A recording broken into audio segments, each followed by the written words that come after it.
Meus queridos, vamos abrir a palavra de Deus no livro de Apocalipse, capítulo 1. Apocalipse, capítulo 1. Faremos a leitura inicialmente a partir do verso 9 até a parte A do verso 13. Eu, João, irmão vosso, companheiro na tribulação, no reino e na perseverança, em Jesus achei-me na ilha chamada Patmos, por causa da palavra de Deus e do testemunho de Jesus. Achei-me espírito no dia do Senhor, e ouvi por detrás de mim grande voz como de trombeta, dizendo: o que vês, escreve em livro, e manda às 7 igrejas: Éfeso, Esmirna, Pérgamo, Tiatira, Sardes, Filadélfia e Laodiceia. Voltei-me para ver quem falava comigo, e voltado, vi 7 candeeiros de ouro. E no meio dos candeeiros, um semelhante a filho de homem. Capítulo 3, verso 14.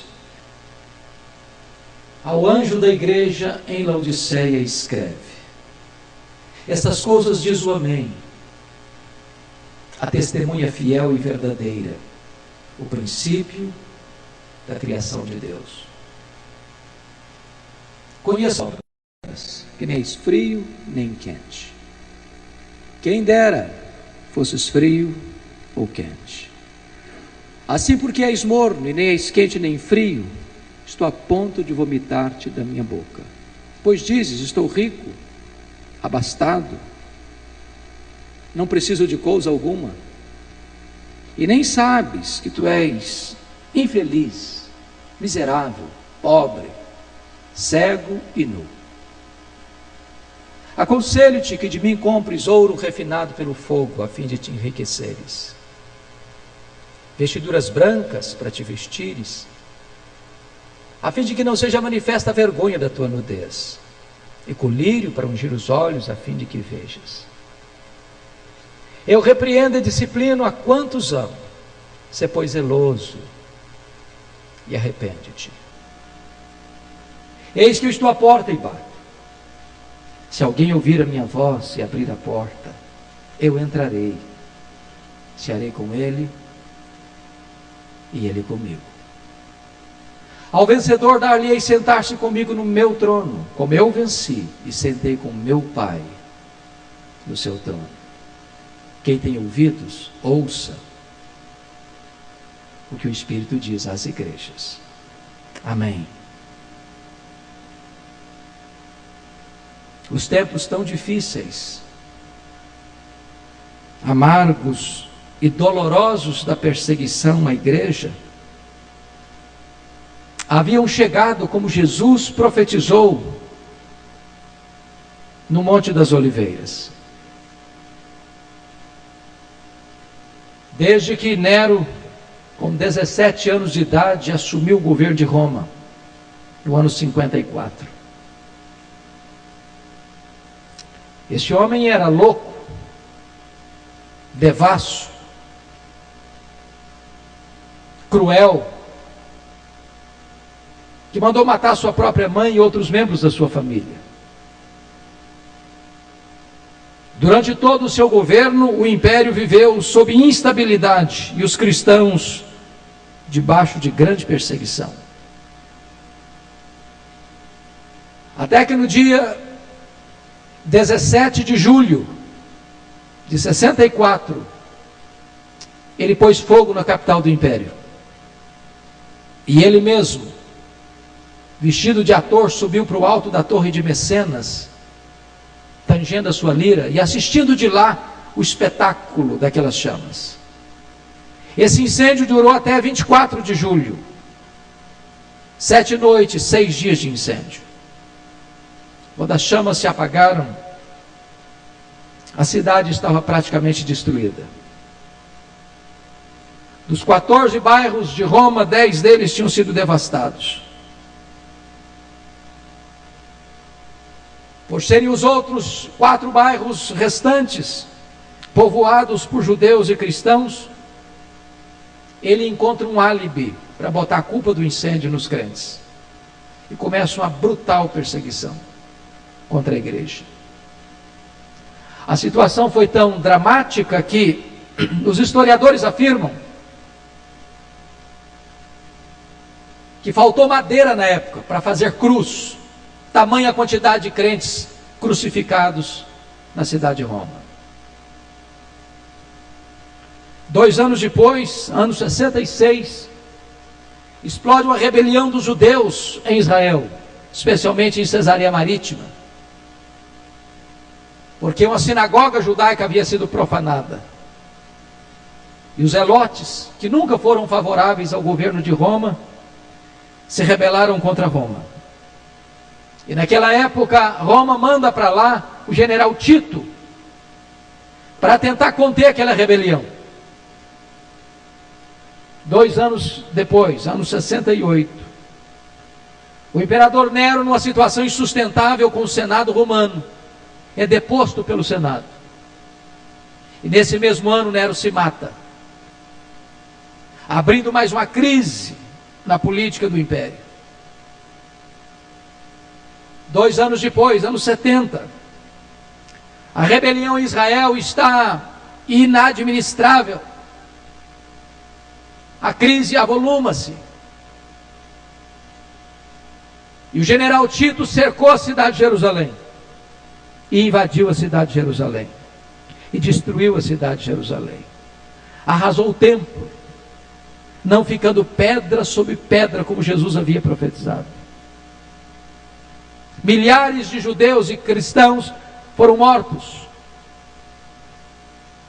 E ele promove ali a maior diáspora de todos os tempos, quando os judeus são expulsos da sua terra, desde o ano 70 até 14 de maio de 1948.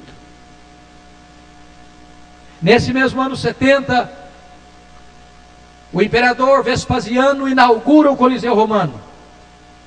E na festa de inauguração foram de 100 dias, mais de 10 mil crentes foram mortos com requinte de crueldade, enrolados em peles de animais, para os cães morderem, para os touros pisarem, para os leões esfaimados da Líbia devorarem.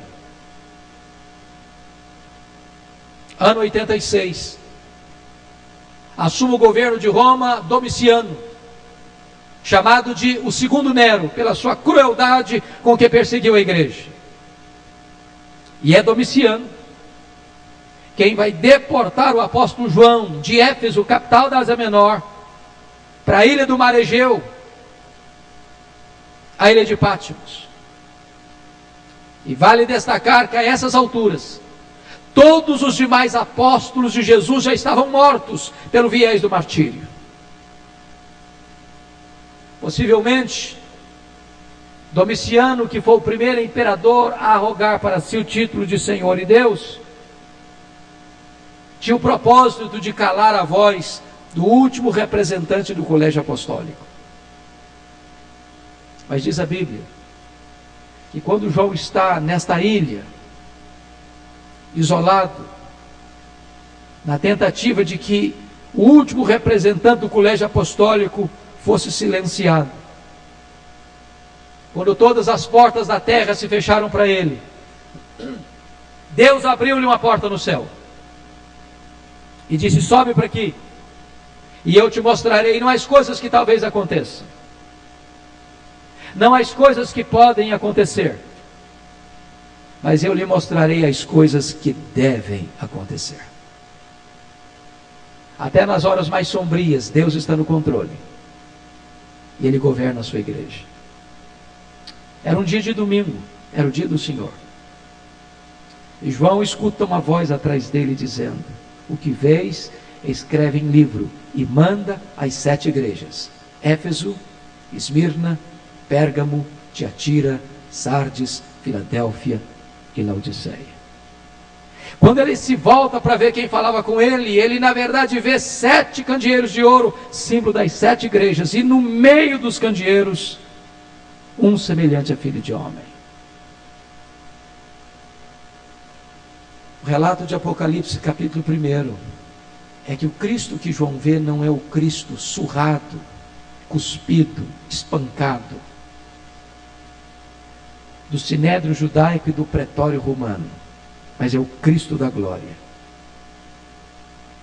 Seus cabelos eram brancos como a neve, seus olhos eram como chamas de fogo, seus pés como de bronze polido, suas mãos sustentavam a igreja, sua voz como voz de muitas águas, e o seu rosto brilhava como o sol no seu fulgor. Diz a Bíblia que João cai como morto aos seus pés, mas o Senhor põe a mão sobre ele e diz: não temas, João, eu sou o primeiro e o último, eu estive morto, mas eis que eu estou vivo pelos séculos dos séculos e tenho as chaves da morte e do inferno. Jesus está no meio da igreja, Jesus está andando no meio das igrejas, e ele começa a investigar essas igrejas. E eu quero dizer para você nesta noite, que Jesus está aqui. Ele está entre nós. E Ele está andando aqui entre nós. E eu lhes confesso que se não fora esta percepção de que Jesus está presente, você e eu, certamente aqui não estaríamos. Porque não faria o mínimo sentido nós estarmos aqui sem a consciência de que Jesus está aqui. É por causa dele que você e eu estamos aqui. E Jesus está sondando a sua igreja. E o que mais me impressiona é que o que Jesus Cristo vê, muitas vezes é diferente daquilo que nós vemos. A avaliação que ele faz, muitas vezes, é frontalmente oposta à avaliação que nós fazemos. Por exemplo, a igreja de Esmirna, Jesus Cristo diz assim: eu conheço a tua tribulação e a tua pobreza, mas tu és rico. E Jesus me choca com isso, porque você e eu temos uma ideia do que seja uma igreja rica. O que é uma igreja rica para nós? É uma igreja que tem muitos membros, que tem um templo suntuoso, que tem um orçamento robusto, que tem muitos membros influentes na sociedade. Jesus Cristo está dizendo que a mais pobre igreja da Ásia era pobre na terra, mas era rica no céu. Jesus se dirige à igreja de Filadélfia e diz: eu conheço as tuas obras, tu tens pouca força, tu és fraca, mas eu coloquei diante de ti uma porta aberta, tu és fiel. Jesus se dirige à igreja de Sardes e diz: tu tens nome de que vive, mas tu estás morta. Jesus se dirige à igreja de Laodiceia e diz: tu dizes que tu és rica, mas tu és pobre e miserável. O que é importante não é ser aprovado pelos homens, é ser aprovado por Deus. Não é ser aplaudido na terra, é ser reconhecido no céu. Não é passar pelo aval dos homens, é passar pela avaliação do céu, pela avaliação de Deus. E Jesus Cristo, examinando essas igrejas, ele elogia umas, censura outras. E às vezes algumas igrejas ele censura e elogia ao mesmo tempo. Como a igreja de Éfeso, ele elogiou a fidelidade doutrinária, mas censurou a falta de amor. Como a igreja de Tiatira, ele elogiou o amor, mas censurou a falta de doutrina. Como a igreja de Pérgamo, ele elogiou a capacidade da liderança sofrer martírio, mas denunciou o fato de que muita gente lá estava flertando com o pecado. Como a igreja de Sardes, ele elogiou aqueles que não haviam contaminado as suas vestiduras, mas disse que a maioria já estava com as suas vestiduras contaminadas. Mas eu quero hoje me concentrar na igreja de Laodiceia. Porque esta igreja, não obstante ser a mais rica igreja da Ásia, e a igreja que tinha a melhor autoestima das 7,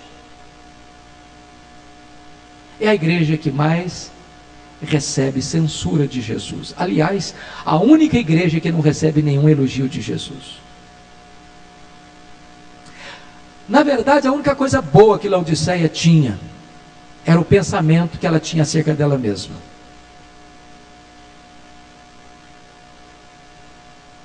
E Jesus Cristo, nesta igreja, vai fazer 3 coisas, e eu quero destacá-las.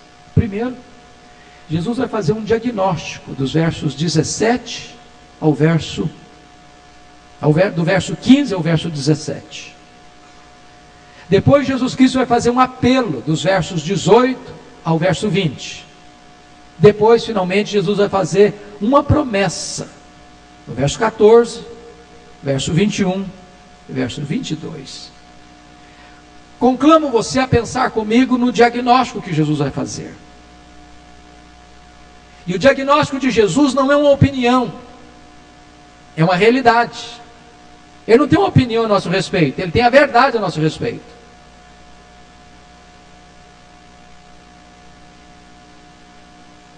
O olhar de Jesus é penetrante, o olhar de Jesus é absolutamente verdadeiro na sua análise.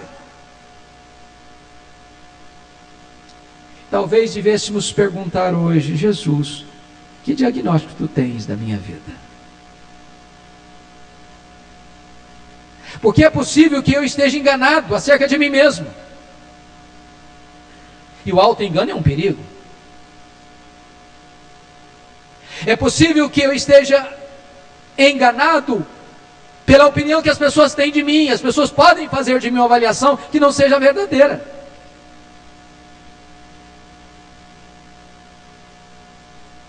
A igreja de Sardes tinha um nome de que era a igreja viva, na rua, na praça, na cidade, mas Jesus tinha outra avaliação da igreja. Qual a avaliação que Jesus está fazendo da sua vida, da minha vida, da nossa igreja, nesta noite? E nesse diagnóstico, eu queria chamar a sua atenção em primeiro lugar para esta capacidade do Senhor Jesus Cristo de ler o texto e ler o contexto. Jesus foi o maior, único e singular comunicador, porque ele é capaz de fazer a leitura certa, tanto do objetivo quanto do subjetivo. E Jesus era fiel e ao mesmo tempo relevante.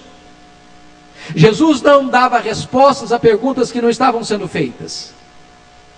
E quando Jesus usa essas figuras, frio, quente, morno, ouro puro, vestes brancas, colírio, ele não está usando essas figuras aleatoriamente.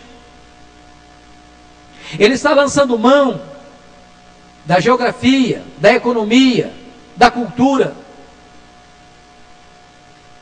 do desenvolvimento da região, para ser mais oportuno e ser mais prático e mais relevante na aplicação. Você conhece a geografia e se lembra disso. Por que Jesus usou a figura frio, quente, morno? Porque Laodiceia ficava no vale do rio Lico, a região mais fértil da Ásia Menor, hoje ainda a região mais fértil da Turquia. E ali ficavam 3 cidades próximas: Hierápolis, Colossos e Laodiceia. Hierápolis era a nossa Caldas Nova brasileira, lugar de fontes de águas quentes. Colossos era a cidade de águas, fonte de águas frias e geladas, ambas com efeitos terapêuticos. Entretanto, Laodiceia não tinha fontes, nem quentes, nem frias. As águas que chegavam lá vinham das montanhas por meio de aquedutos e chegavam mornas, tépidas, impróprias para beber e para uso terapêutico. E Jesus pega esse gancho e diz o seguinte: quem dera tu fosses quente como as águas de Hierápolis, quem dera tu fosses fria como as águas de Colossos, mas porque tu és morna como as águas que chegam em Laodiceia, estou a ponto de vomitar-te da minha boca. Porque Jesus usa a figura do ouro, porque Laodiceia era o maior centro bancário da Ásia. Porque Jesus usa a figura da roupa branca, porque Laodiceia era o maior centro têxtil da Ásia. Porque Jesus usa a figura do colírio, porque Laodiceia era o maior centro oftalmológico da Ásia. A igreja está assimilando a cultura da cidade, em vez de influenciar a cidade. A igreja se orgulha da sua riqueza material, a igreja se orgulha das suas indústrias, a igreja se orgulha da sua ciência. Mas Jesus Cristo pega exatamente esses pontos que ela achava que eram tão importantes para fazer uma aplicação espiritual, dizendo: olha, pois exatamente nas áreas que você se orgulha, são as áreas que você mais tem carência. E agora, dado esse pano de fundo, convido você para fazer o diagnóstico, olhar o diagnóstico que Jesus Cristo fez. O que me impressiona nesta carta, na verdade não é o que Jesus viu, o que me impressiona é o que Jesus não viu.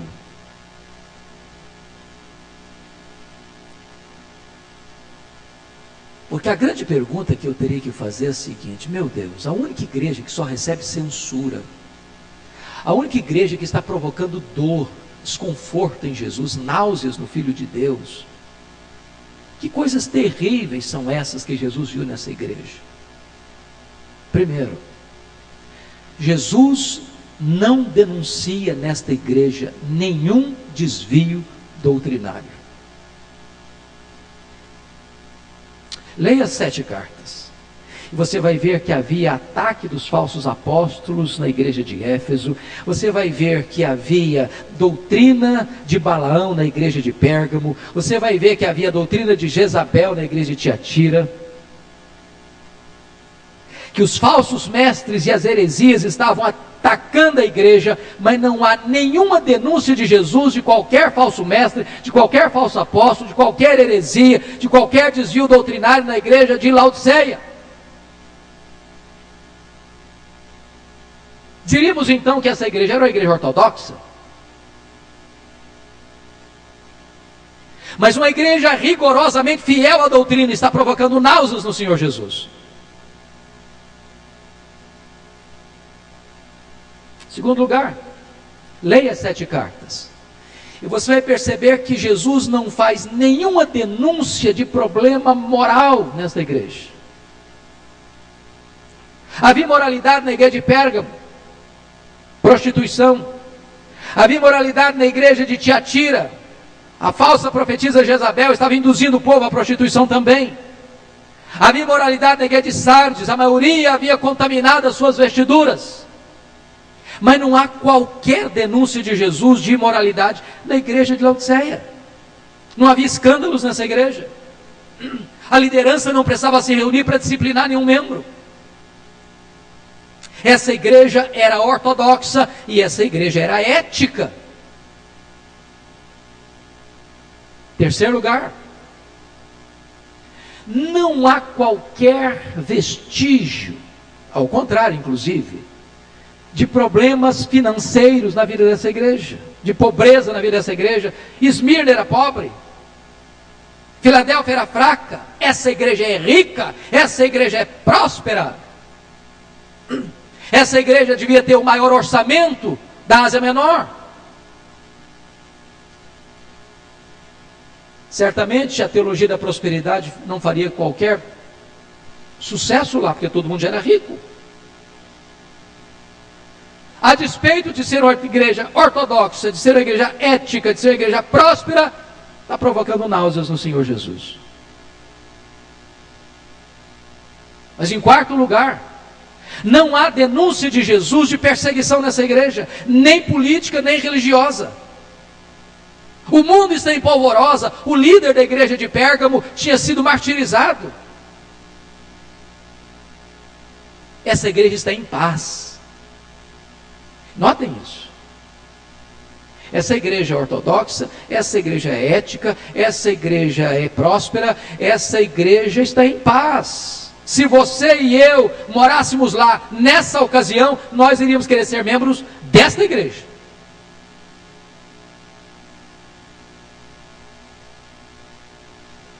Mas essa igreja tem uma autoestima magnífica. Essa igreja se olha no espelho e bate palma para ela mesma.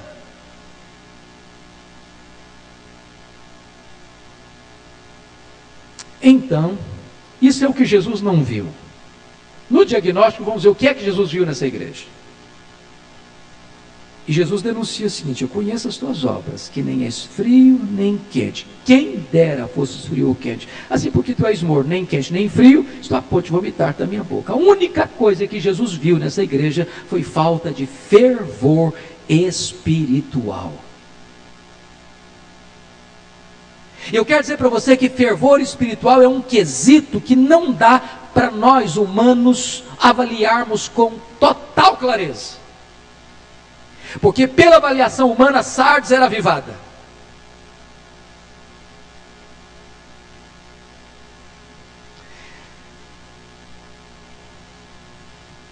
Só Deus tem o verdadeiro prumo. Só Deus consegue medir no nosso coração a verdadeira temperatura espiritual.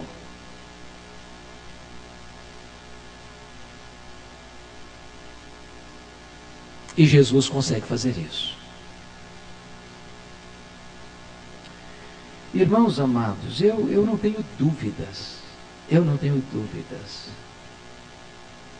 de que a maior necessidade nossa, minha, sua, desta igreja, da igreja evangélica brasileira, é de fervor espiritual.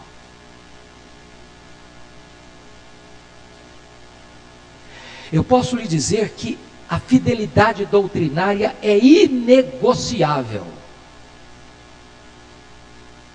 Eu quero lhe dizer que o apreço e o cuidado pela ética cristã também é inegociável. E graças a Deus, porque nós somos uma igreja fiel doutrinariamente, somos uma igreja zelosa pela ética, somos uma igreja, graças a Deus, próspera e vivemos em paz. Mas isso não basta. Isso não basta. Isso não basta. Precisamos de fervor. Precisamos ter o coração aquecido. Precisamos ter entusiasmo pelas coisas de Deus. Não podemos entrar, meus irmãos, nessa zona de conforto da mornidão, da insipidez, da falta de vibração com as coisas de Deus, de entusiasmo com as coisas de Deus. Precisamos da plenitude do Espírito, precisamos do poder do Espírito Santo, precisamos da visitação de Deus. O nosso coração precisa estar aquecido. Porque se perdermos o fervor, nós provocaremos sofrimento no Filho de Deus. Ainda que conservemos a nossa ortodoxia, ainda que tenhamos zelo pela ética, ainda que sejamos prósperos, ainda que vivamos em paz,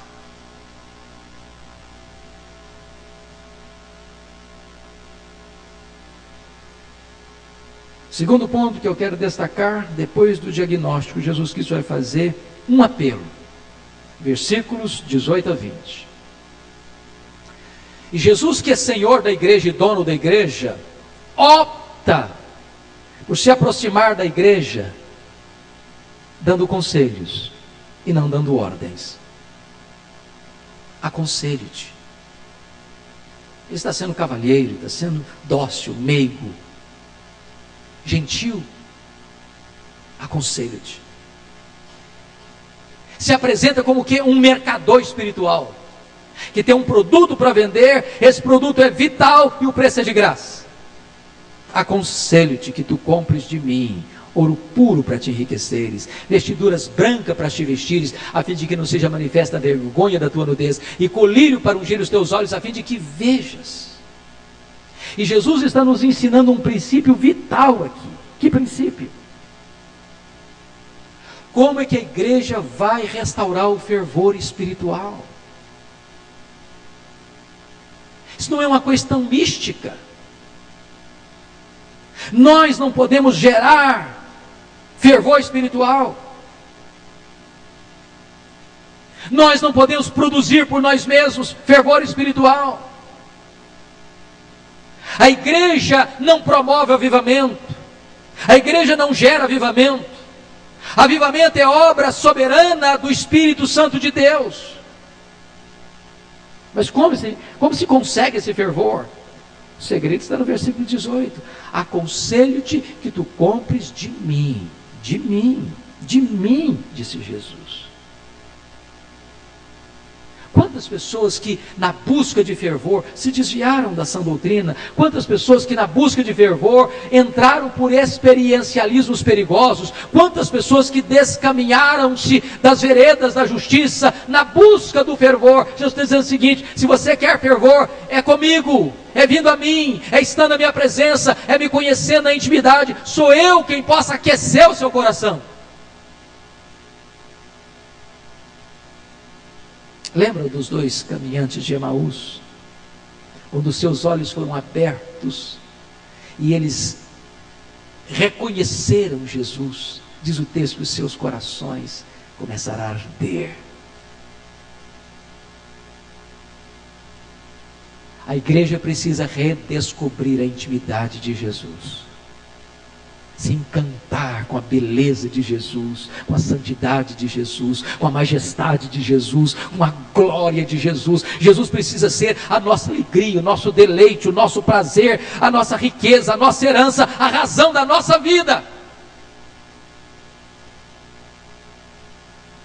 Quando chega no verso 19, Jesus Cristo tem uma declaração a fazer e uma ordem a dar, e a declaração é esta: eu repreendo e disciplino a quantos amo. Eu acho isso magnífico, porque ao mesmo tempo que nós às vezes podemos estar provocando náuseas em Jesus, ao mesmo tempo Ele também está devotando a nós o seu mais acendrado amor. E sabe por que Ele exorta a igreja? É porque Ele ama a igreja.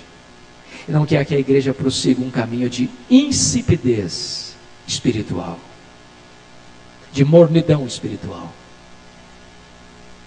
de marasmo espiritual, de mesmice espiritual. E a ordem que Jesus Cristo dá é clara: sê pois zeloso e arrepende-te. Preste atenção que zelo é exatamente o oposto de mornidão. Sabe o que é mornidão? É uma coisa que está assim, nem lá nem cá, nem é quente, nem é frio, meio termo. Não está fora da igreja, mas também não está totalmente envolvida com a coisa de Deus. Ele está lá, as coisas estão acontecendo, me sinto muito bem, tenho uma autoavaliação ótima, mas o coração já perdeu há muito tempo o fervor, o entusiasmo já foi embora há muito tempo, virou um religiosismo formal, corriqueiro, aquela espiritualidade que não acontece. Jesus está dizendo: você precisa ter zelo. Zelo significa fervor, entusiasmo. Muda de vida, arrepende-se. Como é que isso acontece?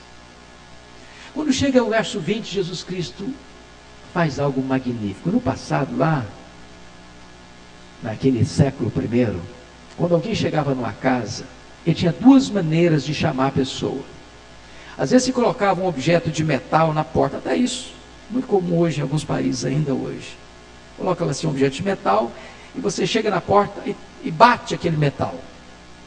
Faz um barulho antes da campainha. Ou você pode chamar o nome da pessoa. Jesus está usando os dois recursos. Eis que eu estou à porta e bato. Se alguém ouvir a minha voz, não está dizendo ouvir meu toque não, ou a minha batida não. Eu estou batendo. E eu estou chamando. Agora preste atenção nisso, irmãos. Se Jesus estava batendo a porta, onde ele estava? Do lado de fora. E quem é que estava do lado de dentro? A igreja. Você já parou para pensar nessa possibilidade de nós nos reunirmos, de nós cantarmos, de nós orarmos, de nós pregarmos, e Jesus está do lado de fora? De nós nos bastarmos a nós mesmos?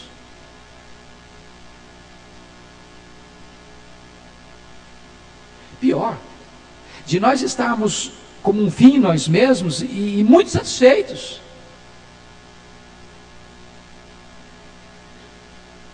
Eu disse para vocês o livro que eu li de Leonard Ravenhill, que me chocou profundamente.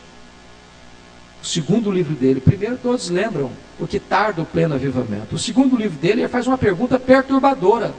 Ele diz assim, mas por que tarda ainda o pleno avivamento? Ele respondeu, sabe por que tarda ainda? É porque a igreja está muito satisfeita sem o avivamento.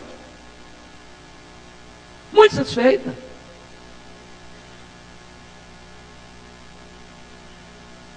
E Jesus Cristo querendo entrar. Se você abrir a porta, eu entrarei, cearei com você e você comigo. Como é que restaura o fervor?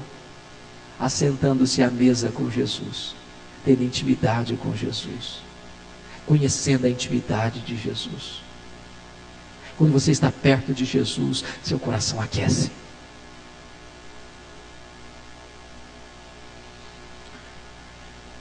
Jesus conclui essa fala à igreja de Laodiceia, depois de fazer o diagnóstico e o apelo, fazendo uma promessa. E no versículo 14 ele se apresenta à igreja, dizendo por que ele tem competência para fazer essa promessa. Ele diz o seguinte, estas coisas diz o Amém. Entre Deus, entre Jesus e a sua palavra, não existe ato, não existe cunha, não existe espaço. O que ele fala, ele é.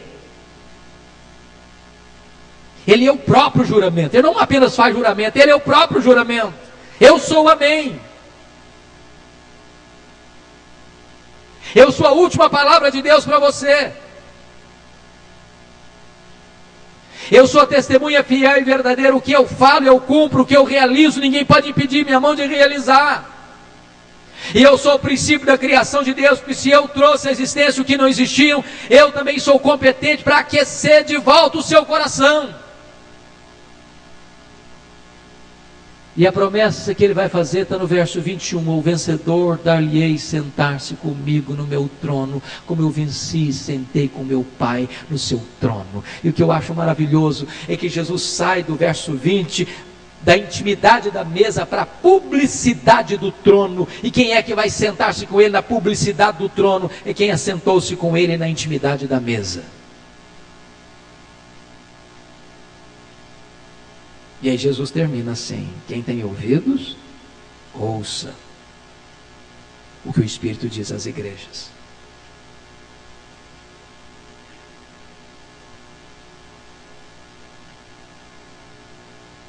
Em julho de 2011, pela graça de Deus, eu tive a oportunidade de visitar essas 7 igrejas.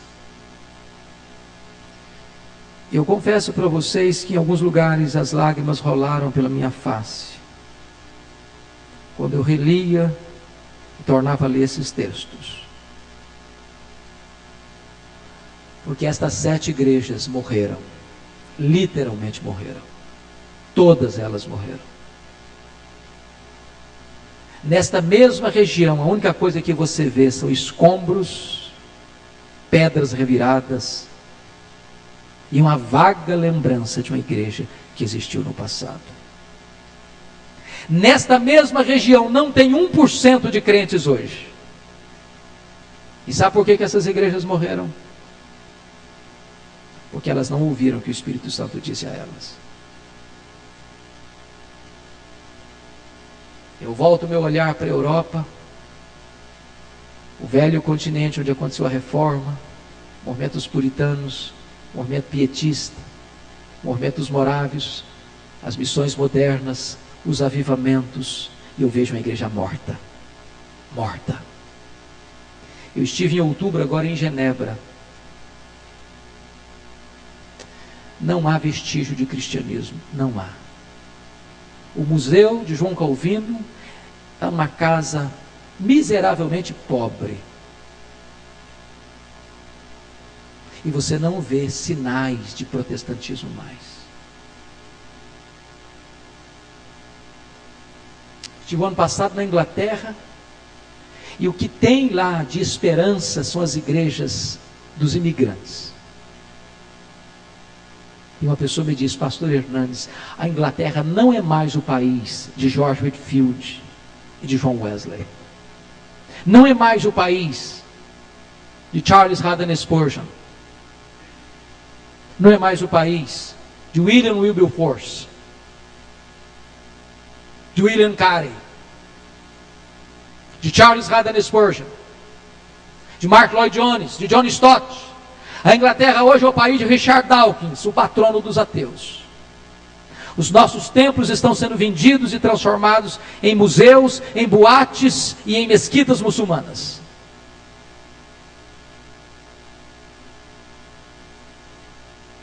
As nossas denominações históricas e ortodoxas ainda na América estão perdendo milhares de membros todos os anos, todos os anos, todos os anos. Não estou nem falando daquelas que descaminharam, não. Estou falando das ortodoxas. Para minha tristeza, estive agora em janeiro, pregando nos Estados Unidos, e a denominação presbiteriana ortodoxa nossa, PCA. O pastor recebeu uma carta no final do ano, do presbitério. O secretário executivo do presbitério estava perguntando para os pastores que charuto eles queriam fumar e que cerveja eles queriam beber na festa de confraternização. Há denominações inteiras no Brasil que já existe a confraria do uísque e do charuto. E a igreja evangélica brasileira caminha largos passos para uma secularização perigosa. Perigosa.